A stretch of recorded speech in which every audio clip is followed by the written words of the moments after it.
राज्य मंत्री ने रिपोर्ट पेश की कि भारत की प्रति व्यक्ति आय के बारे में रिपोर्ट पेश की, तो मध्य प्रदेश पूरे देश में सबसे लास्ट पायदान पर है, जिसकी प्रति व्यक्ति आय अभी 72,476 है। वो सबसे नंबर 1 पर है कर्नाटक, 2,70,000 के लगभग। कर्नाटक सबसे पहले नंबर पर है, दूसरे नंबर पर तमिलनाडु, तीसरे नंबर पर केरल।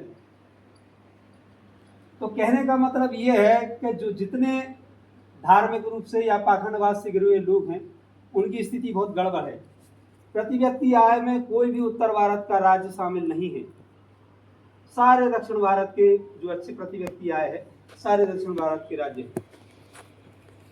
उसका ये प्रभाव है कि अंग्रेजी भाषा का भी प्रभाव है। अब निजीकरण के बारे में यह है कि निजीकरण का क्या क्या प्रभाव है, क्या क्या प्रभाव पड़ता है मुख्य रूप से हमारे वंचित वर्ग के लोग, ओबीसी, एससी, एसटी के ऊपर। सबसे पहले तो क्या होता है कि प्रतिनिधित्व तो खत्म हो जाता है, जिसको हम आम बोलचाल की भाषा में आरक्षण बोल देते हैं। हमारा कोई रिश्तेदार है तो हम उसको रखेंगे, तो इस सीधा सीधा मतलब है कि जो व्यक्ति उस कंपनी का कर्ता धर्ता है वो अपने लोगों को उसमें प्रमोट करेगा, शेष लोग उससे बाहर रहेंगे। और मुख्य रूप से डिसीजन मेकर, जो निर्णय लेने वाले पद हैं, उनसे तो वो बिल्कुल बाहर रहेंगे। ये निजीकरण का मुख्य है कि हमें डिसीजन या निर्णय लेने वाले पदों से इन लोगों को बाहर करना, जिससे कोई भी अपने समाज के पक्ष में कोई भी निर्णय ना ले पाए। आर्थिक असमानता होती है, गरीब लोग और गरीब होते चले जा रहे हैं। अभी हमारे लोग ये नहीं जानते हैं कि कमाई क्या कहलाती है। कमाई ये नहीं है कि आप महीने में 70,000 या 60,000 या 50,000 रुपये कमा रहे हैं। कमाई का मतलब ये है कि आपके पास अर्निंग हो, आपके पास बचत हो, तो कमाई कुछ है नहीं है, क्योंकि आपके महीने के बाद कुछ नहीं बचता है, मतलब आपकी कमाई बहुत कम है। कमा रहे हो, आपको हाथ से आता है और हाथ से चला जाता है, तो कमाई आपकी बहुत कम है, कमाई लोगों की कम है। इसी बीच सामाजिक भेदभाव बढ़ता है। अभी आपने देखा कि श्रम कानूनों को शिथिल किया जा रहा है। पहले 8 घंटा थी, आपको 8 घंटा काम करना है किसी भी मजदूर को। अगर काम के दौरान आपको कोई क्षति हो जाती है तो उसका क्षतिपूर्ति आपको दी जाएगी, किसी एक दूसरे व्यक्ति को नौकरी दी जाएगी, ये सब है। मगर ये सरकार ने अब ये खत्म कर दिया है। आप क्लेम नहीं कर सकते हैं। आपके साथ कोई दुर्घटना घटित हो जाती है, आप किसी फैक्ट्री में काम करते हैं, तो आप किसी से किसी भी चीज़ की आप डिमांड नहीं कर सकते हैं। तो ये निजीकरण है, यही ब्राह्मणवाद का खोखला राष्ट्र है। अभी भविष्य में एक न्यूज़ और आई है जो अभी निजीकरण से जुड़ी हुई है। अभी हमारी जो प्रोडक्ट हम खरीदते हैं उस पर लिखा है MRP, मैक्सिमम मटेरियल प्राइस। अब सरकार उसको धीरे से SRP करने वाली है, सजेस्टेबल प्राइस। मतलब आप जितना सजेस्ट कर पाते कि भाई हमारी ये 10 रुपए की चीज़ भले ही इसमें डली है, मगर इसको हम 50 में बेचेंगे, हम दूर से लाए हैं। अब क्या होगा, सरकार वो 50 में बेचेगा।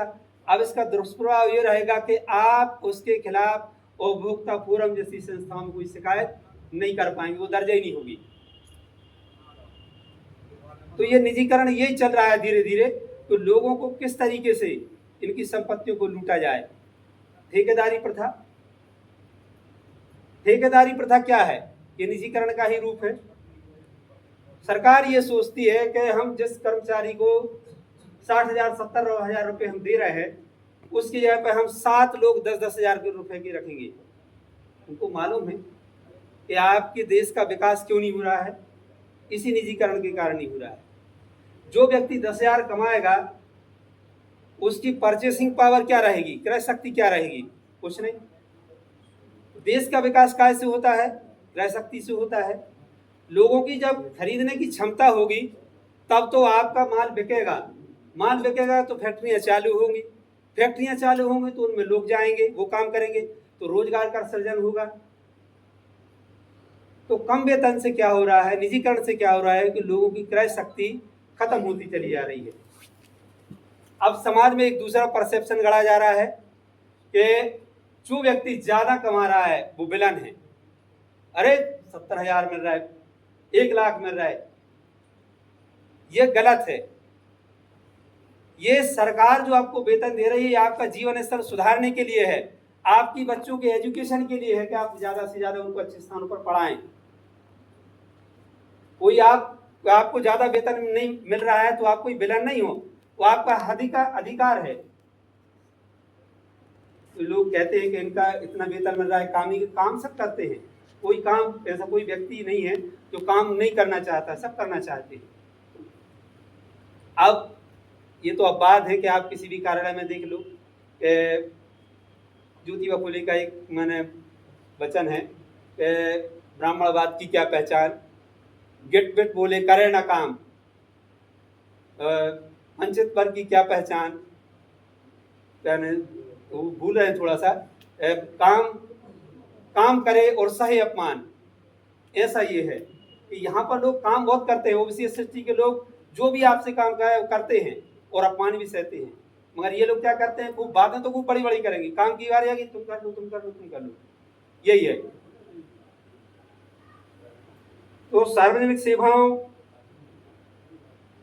का बंद होना ये हमारे गरीबी को बढ़ावा देना है।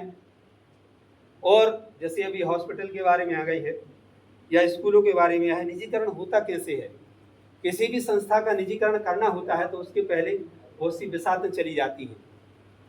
जैसे मान लो हमें किसी हॉस्पिटल का निजीकरण करना है तो सबसे पहले सरकार क्या करती है कि डॉक्टर जो लगाएगी उन पर कोई रेगुलेशन या किसी भी कोई रेगुलेशन रेगुलेशन पर काम नहीं करेगी, उनका बराबर निरीक्षण नहीं होगा जो सक्षम अधिकारी है।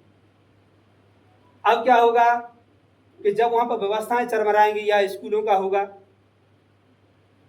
तो क्या होगा, व्यवस्थाएं चरमराएंगी और लोगों का उस संस्था के प्रति क्या होगा, उसके प्रति नकारात्मक सोच डेवलप होगी।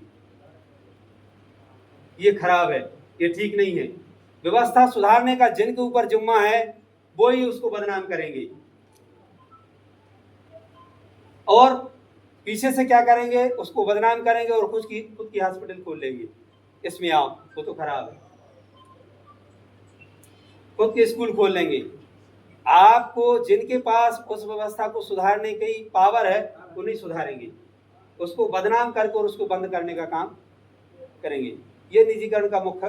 बीएसएनएल क्यों बंद हुआ, उसके पूरे इंफ्रास्ट्रक्चर को प्राइवेट कंपनियों को दे दिया गया। उसके पूरे स्ट्रक्चर जितने भी दूर दराज के एरिया हैं और हमारे यहाँ पे भी, तो बीएसएनएल के पूरे टावरों पर निजी कंपनियों का कब्जा करवा दिया गया और उसको 4G स्पेक्ट्रम तक